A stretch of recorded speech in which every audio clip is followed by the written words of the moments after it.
Hello students, आज हम लोग थर्ड चैप्टर पढ़ेंगे प्राकृतिक संसाधनों के गुणधर्म। ठीक है। प्राकृतिक संसाधनों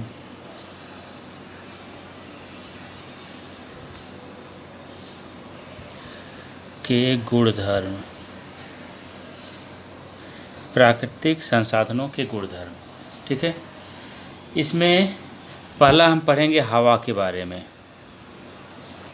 हवा के बारे में इसकी विशेषता क्या है, उसके बारे में पढ़ेंगे हम लोग, इसकी प्रॉपर्टीज़ के बारे में। ठीक है। तो हवा हमें आँखों से दिखाई नहीं देती है, फिर भी हमें अपने चारों ओर उपस्थित हवा का आभास होता है। हम सांस लेते हैं, इस प्रक्रिया में हमको हवा के बारे में पता चलता है कि हम सांस अंदर लेते हैं, बाहर छोड़ते हैं। तो श्वासोच्छ्वास की प्रक्रिया में हमें इसके अस्तित्व का ज्ञान प्राप्त होता है। ठीक है। तो हवा में कौन कौन सी गैसें होती हैं और इसे समांगी मिश्रण क्यों कहते हैं? हवा में कौन कौन सी गैसें होती हैं? हवा में एक होता है नाइट्रोजन। ठीक है। और होता है ऑक्सीजन।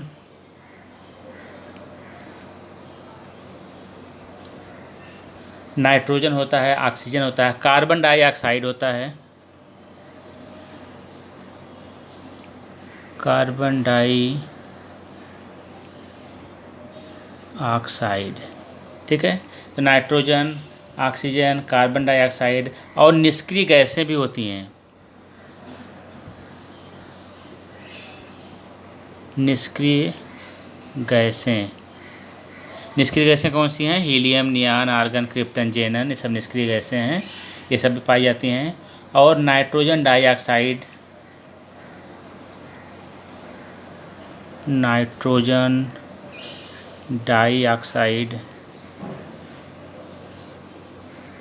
ठीक है। सल्फर डाइऑक्साइड,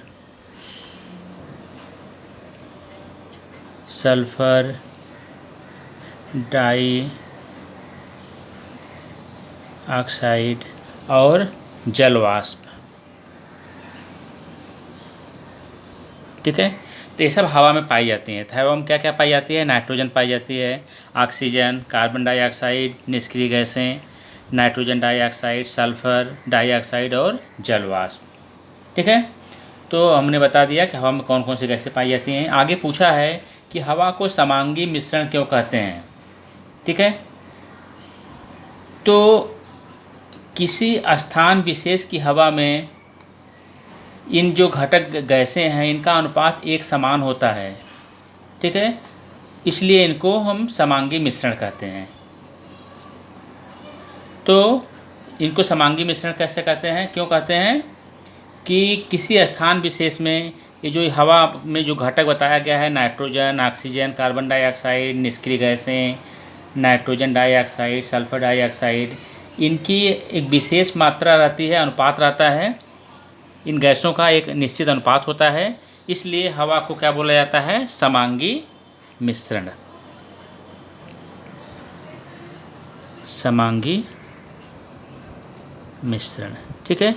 तो हवा को समांगी मिश्रण इसलिए बोला जाता है कि जो विभिन्न प्रकार के घटक गैसें हैं, इनका एक निश्चित अनुपात होता है, एक समान अनुपात होता है इनका, इसके लिए इनको हम लोग समांगी मिश्रण कहते हैं।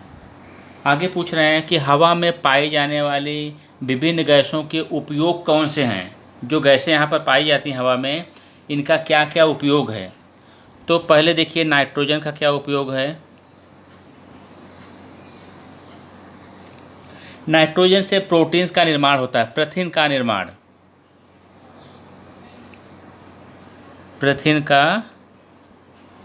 निर्माण। ठीक है। ऑक्सीजन क्या काम करता है? ऑक्सीजन श्वसन के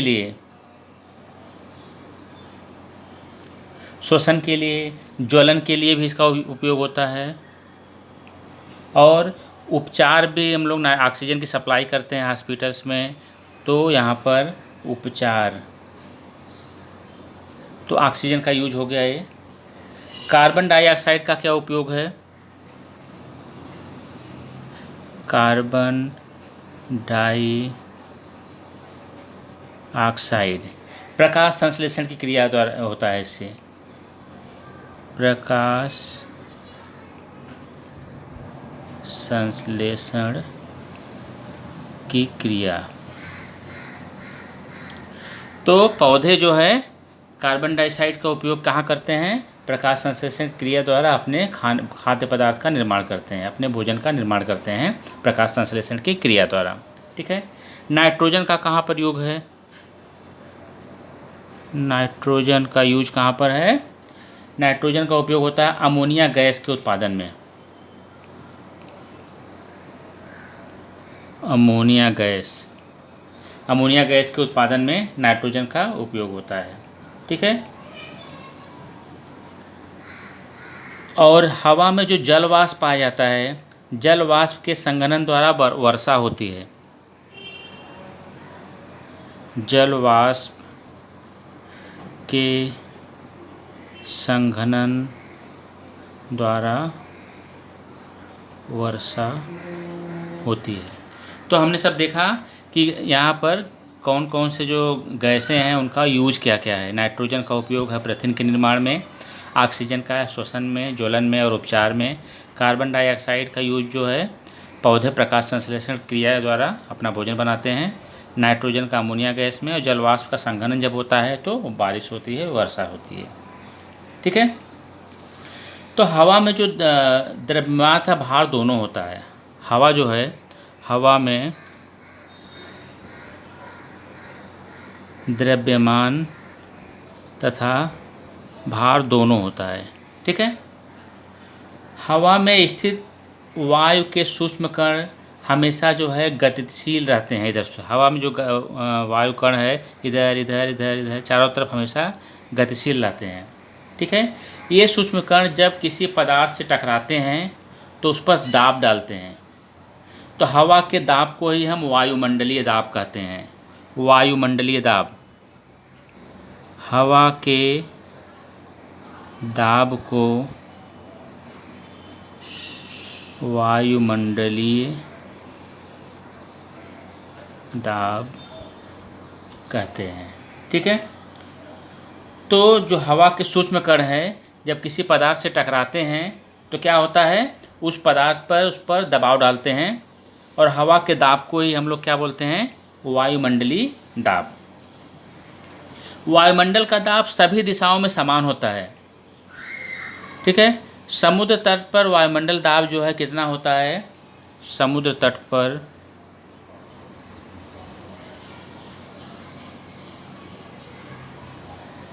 वायुमंडल दाब, समुद्र तट पर वायुमंडल दाब कितना होता है?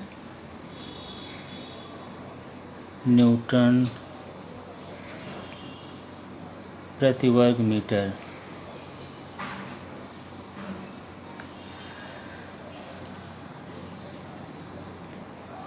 एक लाख 1,400 न्यूटन प्रति वर्ग मीटर। ये क्या है? समुद्र तट पर वायुमंडलीय दाब का मान है। जैसे जैसे हम समुद्र तट के ऊपर जाएंगे वायुमंडलीय दाब क्या होता है? कम होता रहता है। तो समुद्र तट पर वायुमंडलीय दाब कितना है? 1,01,400 न्यूटन प्रति मीटर वर्ग। ये समुद्र तट पर उसका दाब का वैल्यू है। ठीक है, वायुमंडलीय दाब का। जैसे जैसे हम समुद्र तट से ऊपर जाएंगे वैसे वैसे वायुमंडलीय दाब कम होता जाता है। ठीक है। तो इसी दाब पर एक सिद्धांत है डेनियल बर्नौली का। वो क्या है देखिए, डेनियल बर्नौली का सिद्धांत। डेनियल बर्नौली का सिद्धांत ये क्या है? इन्होंने बोला था कि हवा का वेग बढ़ने पर उसका दाब कम होता है और हवा का वेग कम होने पर उसका दाब बढ़ जाता है। हवा का वेग बढ़ने पर उसका दाब कम होता है, उसका दाब कम होता है और हवा का वेग कम होने पर हवा का वेग कम होने पर उसका दाब बढ़ता है। तो इन्होंने क्या बताया था कि जब हवा का वेग ज़्यादा होगा तो दाब कम होगा, जब वेग कम होगा तो दाब ज़्यादा होगा। यही इनका सिद्धांत है। किसका सिद्धांत? डेनियल बर्नौली का। इन्होंने बताया था कि हवा का वेग जब बढ़ेगा, जब ज़्यादा वेग से हवा रहेगी तो उसका दाब कम लगेगा और उसका वेग कम होगा तो दाब अधिक होगा। ठीक है। जब कोई वस्तु हवा में गतिशील हो तब उस वस्तु की गति के लंबवत दिशा में हवा का दाब कम हो जाता है और बाद में आसपास की हवा अधिक दाब से कम दाब की दिशा में तेज़ी से प्रवाहित होने लगती है। ठीक है। तो हवा का जो है जहाँ पर दाब ज़्यादा होता है वहाँ से कम दाब की तरफ हवा जो है प्रवाहित होती है, ज़्यादा दाब से कम दाब की तरफ प्रवाहित होती है। वायुमंडलीय दाब द्वारा हवा के दाब का मापन किया जाता है। ठीक है। तो अभी हमने देखा डेनियल बर्नौली का सिद्धांत कि अगर हवा का वेग ज़्यादा होगा तो दाब कम होगा, अगर वेग कम होगा तो दाब ज़्यादा होगा। हवा जो है क्या होता है, ज़्यादा दाब से कम दाब की तरफ फ्लो होती है, बहती है। ठीक है। इसी तरह से पवन क्या होता है, जब किन्हीं दो भिन्न स्थानों की हवा के दाब में अंतर होता है तब हवा अधिक दाब वाले स्थान से कम दाब वाले स्थान की ओर प्रवाहित होती है। इसे ही हम हवा का प्रवाह या पवन कहते हैं। पवन क्या हो गया कि ज़्यादा दाब से कम दाब की तरफ हवा जो है फ्लो होती है, इसी को हम लोग क्या बोलते हैं, पवन। ठीक है। तो जब किन्हीं दो भिन्न स्थानों की हवा के दाब में अंतर होता है तब हवा अधिक दाब वाले स्थान से कम दाब वाले स्थान की ओर प्रवाहित होने लगती है, इसे ही हम लोग बोलते हैं पवन। दो स्थानों के वायुदाबों में आने वाले अंतर के प्रभाव के कारण पवन जो है प्रवाहित होती है। अगर दो जगह पर वायु के दाब में अंतर होगा तो ही पवन प्रवाहित होगी, अन्यथा नहीं होगी। अगर दोनों जगह का दाब बराबर होगा तो न तो इधर से हवा इधर आएगी, नहीं तो इधर से इधर आएगी, इसका मतलब पवन प्रवाहित नहीं होगा। पवन कब प्रवाहित होगा? जब दाब में अंतर होगा, तो ज़्यादा दाब से कम दाब की तरफ वो प्रवाहित होगी। ठीक है। तो ये था पवन के बारे में। और आगे आपके यहाँ लिखा है, एक गिलास में पौन ऊंचाई तक बर्फ़ के टुकड़े लो और निरीक्षण करो गिलास के बाहर पानी कैसे आया। मान लीजिए एक गिलास ले लिया आपने, इसमें सब बर्फ़ के टुकड़े डाल दिए। ठीक है।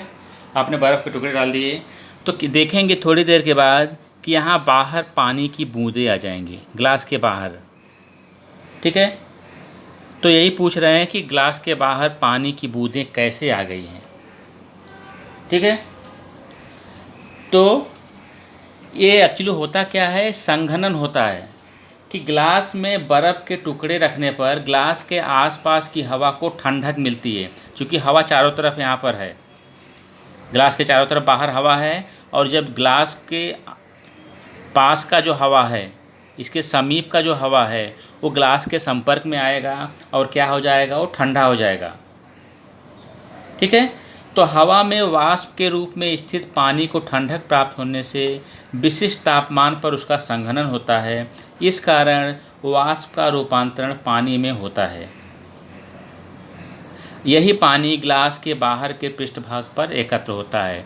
तो चूँकि यहाँ गिलास में बर्फ़ भरा है, बर्फ़ भरने से क्या होगा, गिलास ये पूरा ठंडा हो जाएगा। अब गिलास ठंडा होगा तो बाहर की तरफ जो गिलास से समीप हवा है, वो हवा जो गिलास के संपर्क में हवा है, वो क्या होगा, ठंडा हो जाएगा।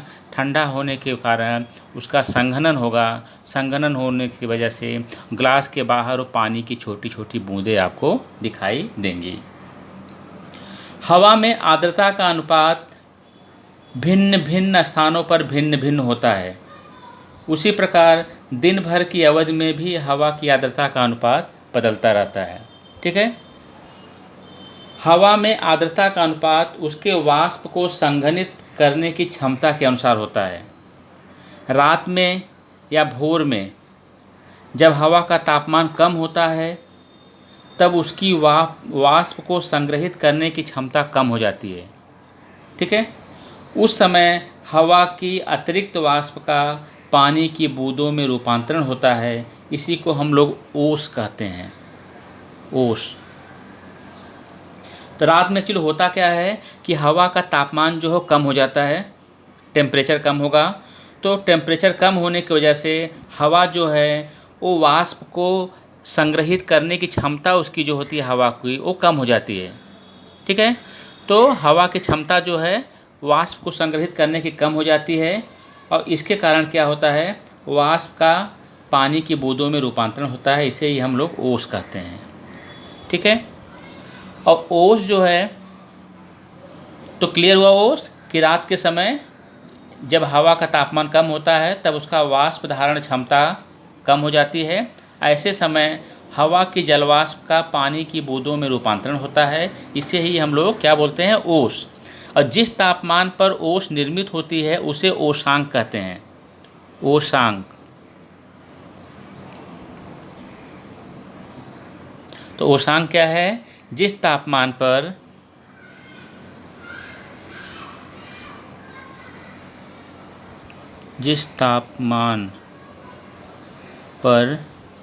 जिस तापमान पर ओस निर्मित होती है, ओस निर्मित होती है, उसको क्या बोलते हैं हम लोग, उस तापमान को हम लोग बोलते हैं ओसांक। ठीक है, तो ओसांक क्या है, जिस तापमान पर ओस निर्मित होती है उस तापमान को ओसांक कहते हैं। ठीक है, तो ओसांक हो गया। तो दोपहर में, जब दोपहर का समय होगा तो दोपहर में हवा का तापमान बढ़ने पर हवा की वाष्प को संग्रहित करने की क्षमता भी बढ़ जाती है। दोपहर में क्या होता है कि हवा का टेम्परेचर बढ़ जाएगा, और जब हवा का टेम्परेचर बढ़ जाएगा तो जो हवा जो है वो वाष्प को ज़्यादा स्टोर कर पाएगी, ज़्यादा अपने अंदर संग्रहित कर पाएगी। तो इसका मतलब क्या हुआ कि दोपहर में हवा का तापमान बढ़ने की वजह से हवा की वाष्प को संग्रहित करने की क्षमता क्या होती है, बढ़ जाती है। और हवा की वाष्प धारण करने की बढ़ी हुई क्षमता की अपेक्षा हवा में उपस्थित वाष्प का अनुपात कम हो जाता है।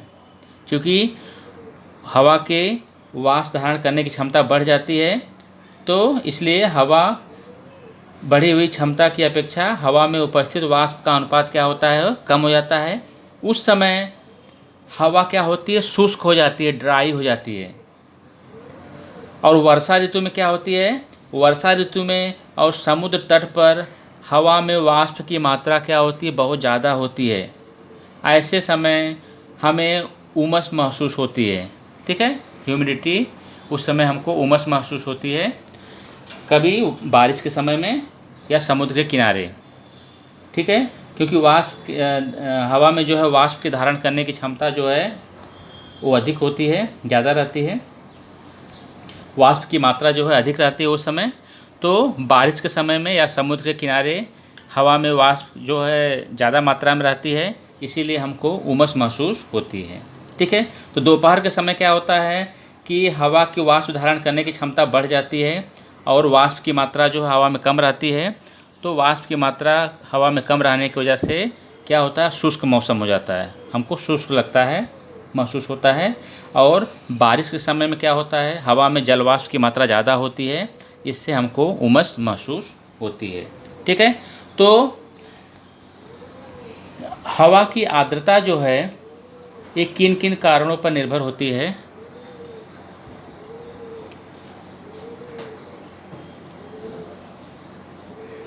हवा की आर्द्रता किन किन कारणों पर निर्भर होती है।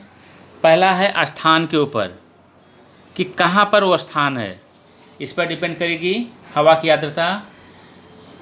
और आपके दिन भर की कालावधि पर निर्भर करेगी। दूसरा पॉइंट है कालावधि। ठीक है, कालावधि पर निर्भर करेगी। तीसरा पॉइंट है वाष्प धारण करने की क्षमता। वाष्प धारण करने की क्षमता। ठीक है। चौथा है हवा का तापमान। हवा के तापमान पर डिपेंड करेगा कि आर्द्रता कितना होगा। और पांचवा है मौसम के ऊपर डिपेंड करेगा, कौन सा मौसम है। ठीक है। तो ये हवा की आर्द्रता जो है इन सब कारकों पर डिपेंड करेगी। कौन सा स्थान है उस पर डिपेंड करेगी। कालावधि क्या है, वाष्प धारण करने की क्षमता कितनी है उसकी हवा की, हवा का तापमान कितना है और मौसम क्या है। हवा के सूक्ष्म कणों द्वारा प्रकाश का प्रकीर्णन होता है। हवा के सूक्ष्म कणों द्वारा प्रकाश का प्रकीर्णन होता है। ठीक है। हवा में छोटे छोटे कण होते हैं, जब लाइट उस पर पड़ती है तो लाइट क्या होती है, चारों तरफ फैल जाती है। इसी को हम लोग बोलते हैं प्रकाश का प्रकीर्णन। तो हवा के सूक्ष्म कणों द्वारा प्रकाश का प्रकीर्णन होता है। और क्या होता है, हवा द्वारा पृथ्वी का तापमान नियंत्रित होता है। हवा द्वारा पृथ्वी का तापमान नियंत्रित होता है। ठीक है। हवा द्वारा पृथ्वी का तापमान नियंत्रित होता है। और क्या होता है हवा से, अभी हम जो बात कर रहे हैं, ध्वनि का संचरण जो है वो उसको कोई माध्यम चाहिए होता है। ठीक है। ध्वनि का एक स्थान से दूसरे स्थान तक जाना ये हवा के द्वारा ही संभव है। अगर हवा बीच में माध्यम नहीं होता तो हम यहाँ पर कुछ भी बोलते रहेंगे, आप तक मेरी आवाज़ नहीं जाएगी। क्यों? क्योंकि ध्वनि के संचरण के लिए क्या आवश्यकता होती है, माध्यम की। तो हवा द्वारा क्या होता है, ध्वनि का संचरण भी होता है। हवा द्वारा ध्वनि का संचरण ये भी होता है। ठीक है। तो अगर हवा बीच में नहीं रहेगी तो ध्वनि जो है एक स्थान से दूसरे स्थान तक नहीं जाएगा। तो ध्वनि का संचरण करने के लिए हवा की आवश्यकता पड़ती है। तो ध्वनि के संचरण के लिए हवा रूपी माध्यम की आवश्यकता होती है। तापमान के परिवर्तन द्वारा हवा का घनत्व भी परिवर्तित होता है। जब तापमान चेंज होगा तो हवा का घनत्व क्या होगा, चेंज हो जाएगा। इसके कारण आवाज़ जो है या ध्वनि जो है उसका परिमाण भी कम अधिक होता रहेगा। तो आपका आवाज़ ज़्यादा सुनाई देगा कि कम सुनाई देगा और डिपेंड करेगा कि हवा का घनत्व कितना है। हवा का जब तापमान चेंज होगा तो उसका घनत्व भी चेंज हो जाएगा। और घनत्व चेंज होने की वजह से आपके आवाज़ में, आपकी ध्वनि में की मात्रा का परिमाण जो है वो कम और ज़्यादा होगा। Okay, thank you.